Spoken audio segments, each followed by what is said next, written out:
Welcome, dear virtual little siblings. Today, I've got an excellent plan to get your butt into Yale, or really any college for that matter.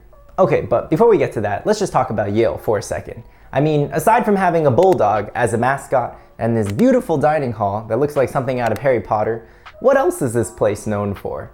What kind of students does Yale actually want? Let's begin with that first question. Yale's actually really famous for a bunch of different academic programs. They have Nobel Prize winning economics professors, some of the most amazing historians on earth, and one of the best political science programs in the world. They're also incredibly famous for their psychology research and international relations, or as they like to call it, global affairs program. But something you probably didn't know about Yale is that there's a special major there called EP&E, which stands for Ethics, Politics, and Economics. First off, let's just pause for a sec. Important college admissions tip for all applicants. When a college has a special major or program, pay special attention. I promise it will help your odds of getting in if you say you want to study this one-of-a-kind unique major as opposed to picking a super-duper common one that's offered at a bunch of other universities. I mean, think about it. It's an easy and convincing answer to the question, why Yale? Well, because it's literally the only place in America where EP&E is offered. So, simple tricks. Instead of applying as computer science to Yale, pick the new statistics and data science major, which was made less than 10 years ago. Or, even better, the brand spanking new computing and the arts major. From what my friends tell me, it's even easier than the traditional CS major, and you get to explore cool new projects related to animation, design, you name it. But anyways, back to EP&E. Let's just pretend for a second here that you are mildly interested in one of these programs. One of these programs.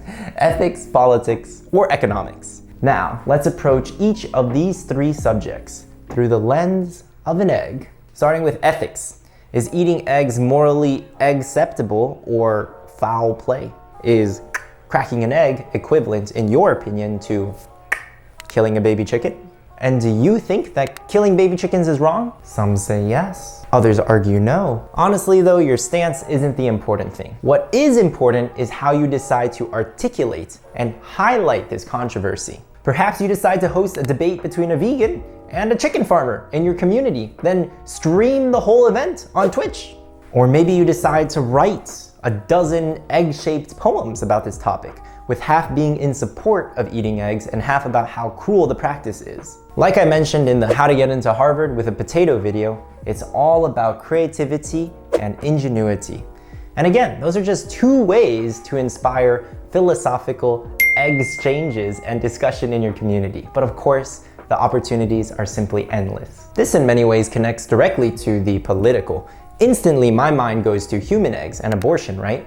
But instead of doing something boring, like writing an op-ed piece in your newspaper, wouldn't it be far more interesting to combine another discipline in order to bring your point home? What if you used eggs, an ancient symbol of fertility, as a medium of protest? That's exactly what Martha W. Lewis did, whose exhibit, by the way, was featured in Nasty Woman, New Haven, which, if you didn't know, is where Yale's located. Or take a look at these activists hurling confetti-filled eggs to protest abortion in El Salvador, where the practice is still banned. This, my friends, is one of Yale's favorite archetypes to accept, the activist artist. Most recently, Yale has been really emphasizing this idea of Yale and, meaning they're not looking for kids who are only good at one thing anymore, but really students who can bridge the STEM and humanities, as well as fuse together a variety of their interests in order to make the world a better place.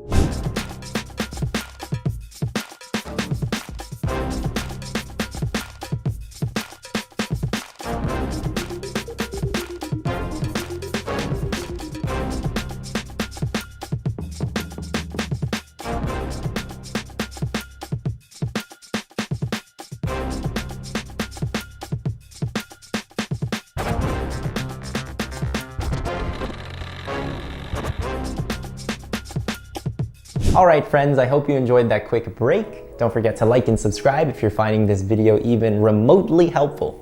Moving on to egg-conomics. Let's say that for your AP macroeconomics class, you decided to conduct an in-depth study on egg prices and analyze them through the lens of inflation. And by the way, now that I'm looking at this graph, can you believe a dozen eggs were $4.82 in January 2023? That's crazy. Or maybe another idea. Maybe you decide to compare the price of eggs in a bunch of different countries. Like, how does the price of eggs in China compare, for instance, to that of Zimbabwe or Hungary?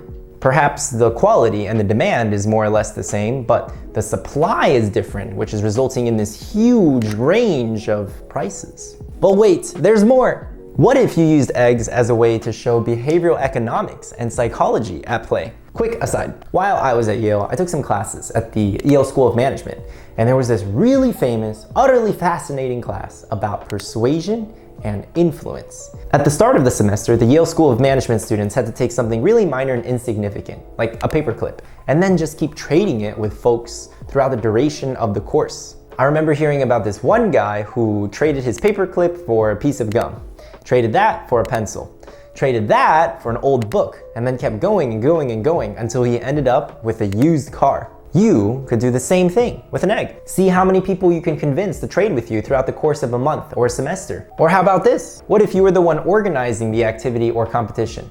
That way you don't even have to do the hard work of talking or trading with people. Just give all the kids in your AP Psych class an egg and see who can trade it up the most by the end of the week. At the end of the day, Yale and really all top colleges are looking to see students who can blend AC with AC. Academic interests with real-world actions. It's like making an omelet. You gotta mix it up to make it delicious. Finally, because I love you all so very much, I have one final tip before I let you go. Get your teachers involved with these projects. Have them review your egg-shaped poems. Ask them to help edit your egg inflation research paper. Get them to be a part of your egg trading competition. That way, when they write a recommendation letter for you, they can reference these incredible moments and events.